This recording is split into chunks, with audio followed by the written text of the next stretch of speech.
Miffy regardait par sa fenêtre. Le temps était à l'orage. Le vent soufflait. Les feuilles tournoyaient dans l'air et retombaient sur le sol.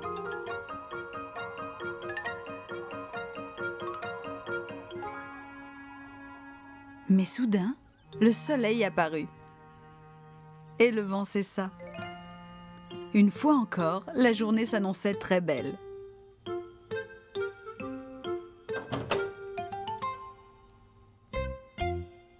Miffy prit un ballon et sortit pour jouer.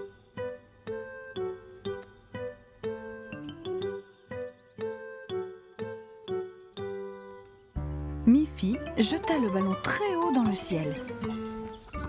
Il retomba par terre et roula jusqu'au pied d'un arbre.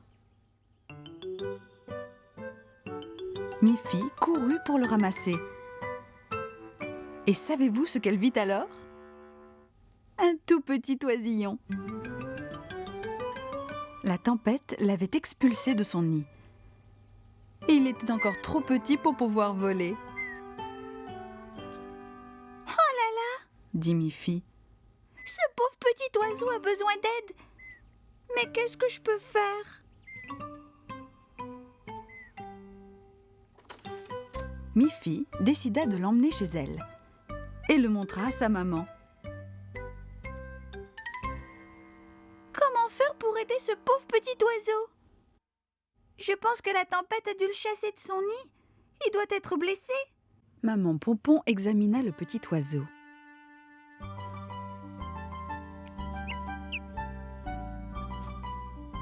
Je crois que ce petit oiseau va très bien, Miffy. Oh, c'est merveilleux, maman. Je peux le garder ? Et je le laverai, je lui donnerai à manger et lui préparerai un petit lit douillet. Mais sa maman lui dit « Je ne crois pas qu'une maison soit l'endroit idéal pour ce petit oiseau. Il a besoin de retrouver sa mère. Elle doit être en train de le chercher d'ailleurs. » Elles sortirent de la maison et virent la maman oiseau voler autour de l'arbre, cherchant son petit oisillon.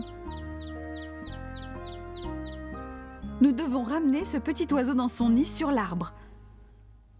Il est trop petit pour voler là-haut tout seul.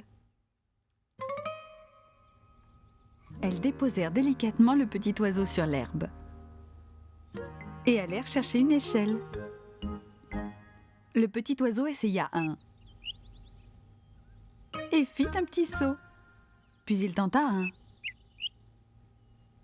et fit 2 sauts. Il ouvrit ses petites ailes et essaya de les agiter. Puis ce fut un. Et il recommença à battre des ailes. Miffy et sa maman revinrent avec l'échelle et la posèrent contre l'arbre. À cet instant précis, le petit oiseau fit entendre un. Il battit de ses petites ailes de plus en plus vite et commença à voler. Il tournoya de plus en plus haut et vola directement dans son nid. Tout ça comme un grand. Le petit oiseau a retrouvé son nid, dit Miffy. Regarde, sa maman aussi rejoint son nid pour retrouver son petit sain et sauf. Miffy et sa maman remirent l'échelle à sa place. Et maman oiseau fut très heureuse du retour de son oisillon.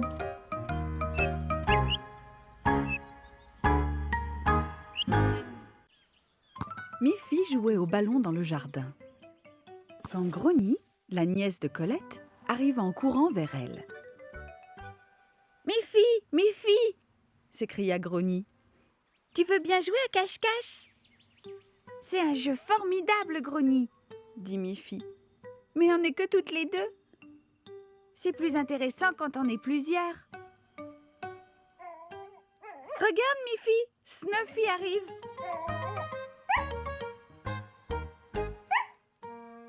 Alors, allons chercher Boris et Barbara. Comme ça, nous serons 4. Et Snuffy pourra nous regarder jouer à cache-cache.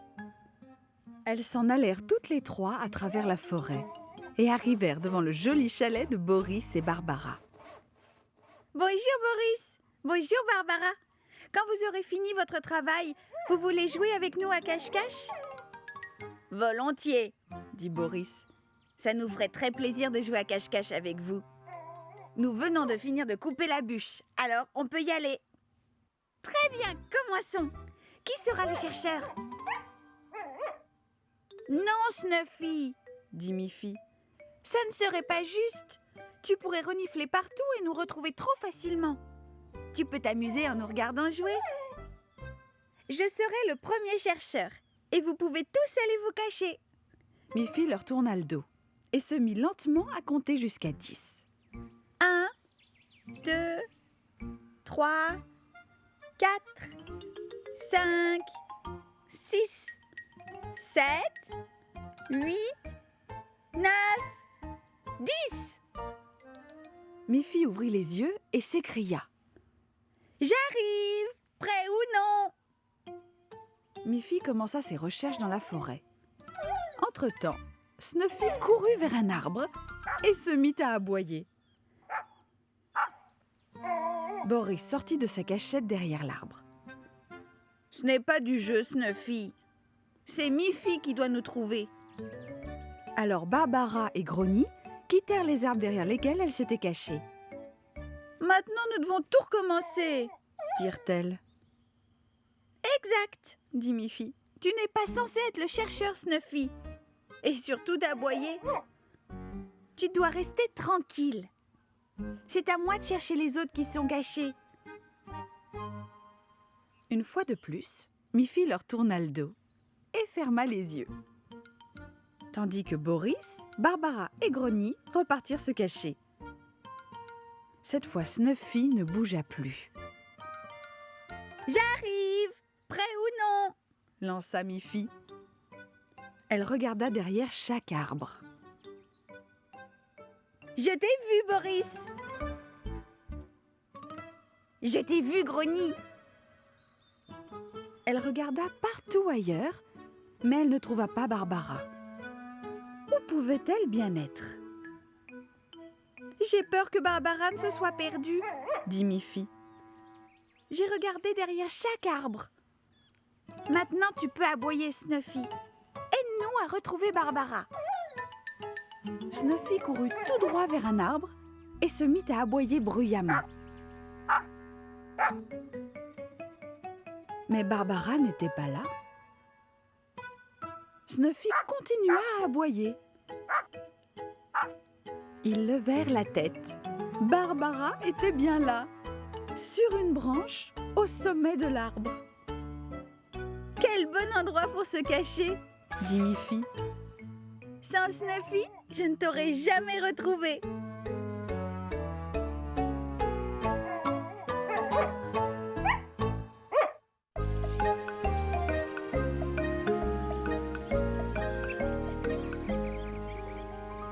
Dans la classe de Miffy, il y avait un grand mur tout blanc. Miffy leva la main et demanda à sa maîtresse. Est-ce qu'on ne pourrait pas décorer le mur avec de jolis tableaux? On pourrait faire des dessins et les accrocher dessus. C'est une excellente idée, Miffy, dit la maîtresse. La maîtresse distribua du papier, des crayons, de la peinture. Aussitôt, tout le monde se mit à dessiner.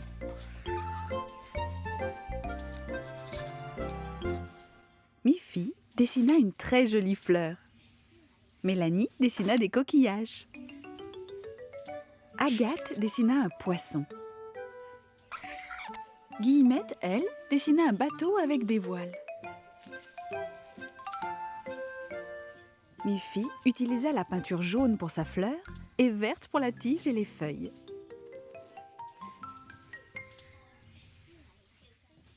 Agathe peignit son poisson avec des rayures jaunes et bleues. Winnie coloria son bateau en bleu et elle peignit les voiles en rouge, jaune et bleu. Je ne sais pas quoi dessiner d'autre, dit Mélanie quand elle eut fini son tableau.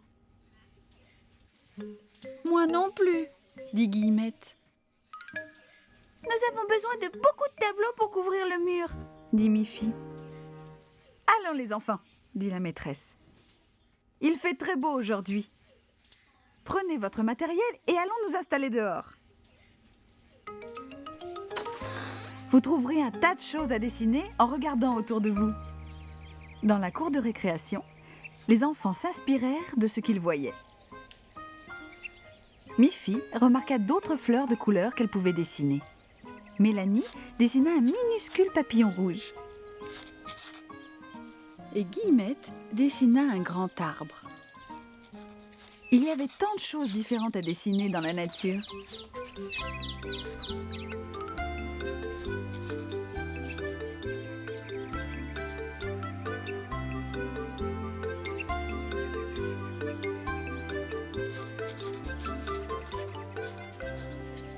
En fin d'après-midi, les enfants avaient réalisé une quantité de dessins tous différents.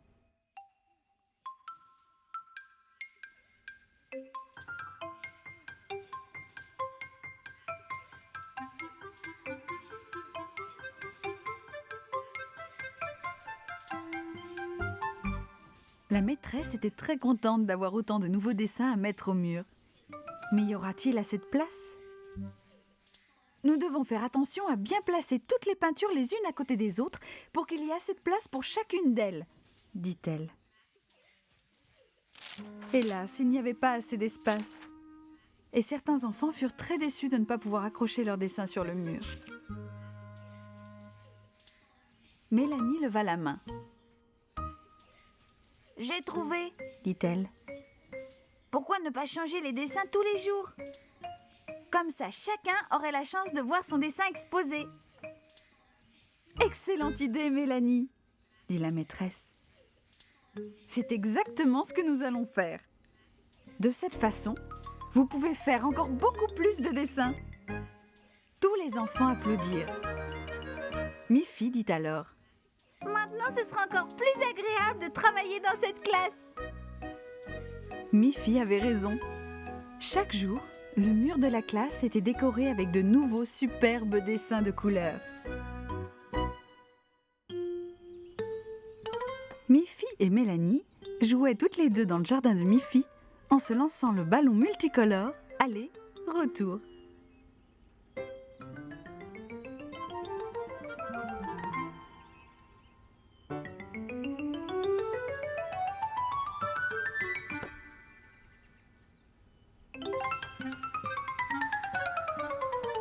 Mélanie lança le ballon très haut dans les airs.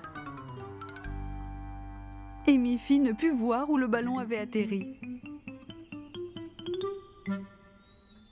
En cherchant le ballon derrière un arbre, elle trouva autre chose.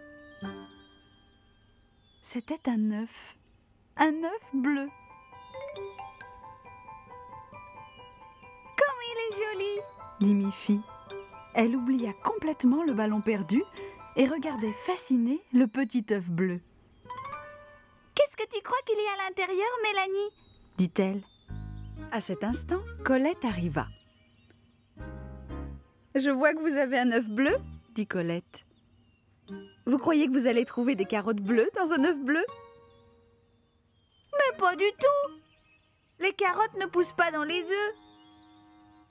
Ma grand-mère dit qu'on trouve des chaussettes bleues à l'intérieur de ces œufs. Je ne le crois pas. On achète les chaussettes dans un magasin. Les œufs viennent des oiseaux.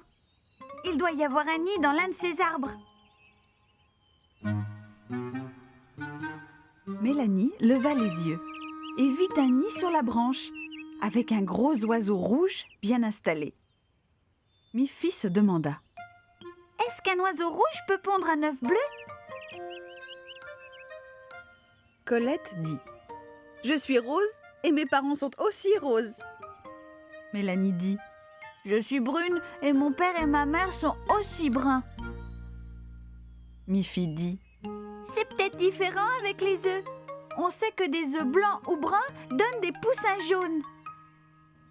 Colette souleva Miffy suffisamment pour qu'elle puisse remettre l'œuf bleu dans le nid sous l'oiseau rouge. Maman oiseau se nicha doucement sur l'œuf bleu et siffla une joyeuse chanson. Colette retrouva le ballon. Elles eurent beaucoup de plaisir en jouant ensemble.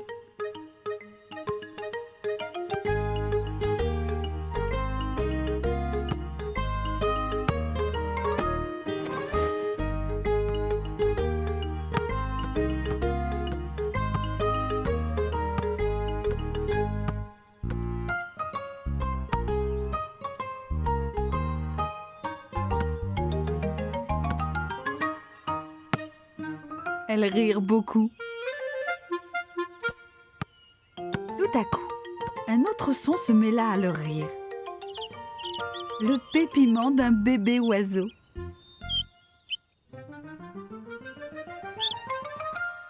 Il était là, dans le nid, un minuscule oisillon rouge.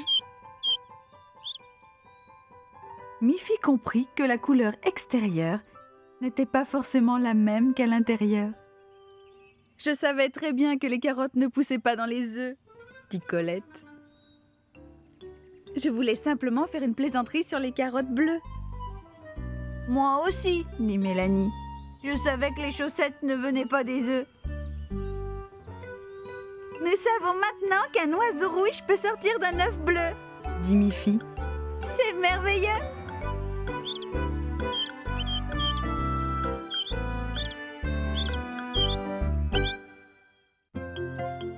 Miffy adorait jouer dans la neige.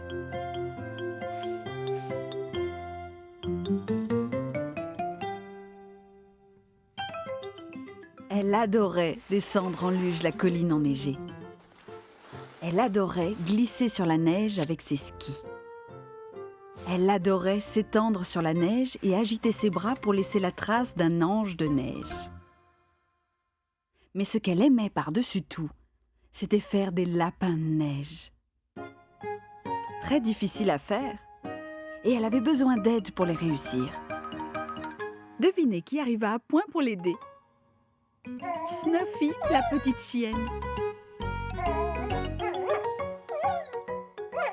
Snuffy aimait courir et sauter dans la neige. Quand elle vit Miffy essayant de pousser et de rouler une grosse boule de neige, elle accourut pour lui venir en aide. Elles poussèrent ensemble encore et encore. Plus la boule de neige roulait, plus elle absorbait de neige. Elle devint grosse, de plus en plus grosse. « Ça suffit pour faire le corps du lapin de neige, » dit Miffy. « Nous allons faire une plus petite boule pour la tête du lapin. » Miffy commença par faire une petite boule avec ses mains. Snuffy pouvait même la pousser avec son nez. Mais quand la boule devint plus grosse, Miffy vint aider Snuffy à la pousser jusqu'à ce qu'elle fût assez grosse pour faire la tête du lapin. « Maintenant, nous allons la placer sur la plus grosse boule, » dit Miffy. Elles essayèrent par tous les moyens, mais n'arrivèrent pas à soulever la boule de neige. À ce moment-là, l'ami de Miffy, Boris, arriva. « Bonjour Miffy, » dit Boris. « Qu'est-ce que vous faites ?»« Nous essayons de faire un lapin de neige géant, » dit Miffy. « Mais la tête est trop lourde, on ne peut pas la soulever. »« Je crois que j'ai une idée, Miffy, » dit Boris. « Je ramenais ces planches à mon atelier, mais on peut les utiliser pour en faire une rampe jusqu'au sommet de la grosse boule. » Boris plaça les planches contre le corps du lapin géant. Elles étaient parfaitement ajustées. Exactement la hauteur qu'il fallait. Maintenant, il pouvait rouler la plus petite boule jusqu'au sommet des planches. C'était encore très difficile, mais pas autant que s'ils avaient dû soulever la boule. Ça y est, c'était fait. Le lapin de neige avait enfin une tête reposant sur son corps. Miffy alla chercher 2 bâtonnets pour faire les oreilles.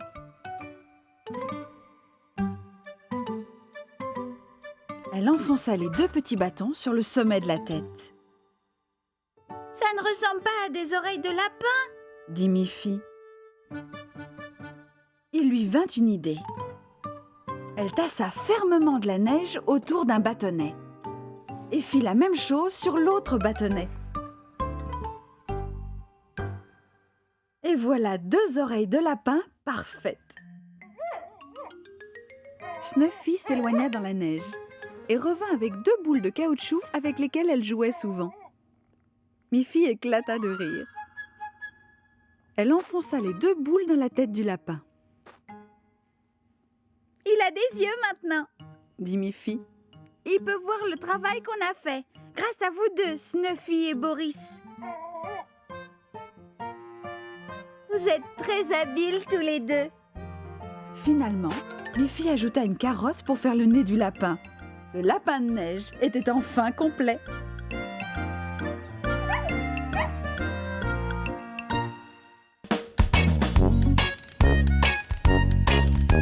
Miffy court et c'est la joie. Avec ses amis, on ne s'ennuie pas. Snuffy, Agathe, Barbara, Boris, Colette, ils sont tous là. Et tous ensemble,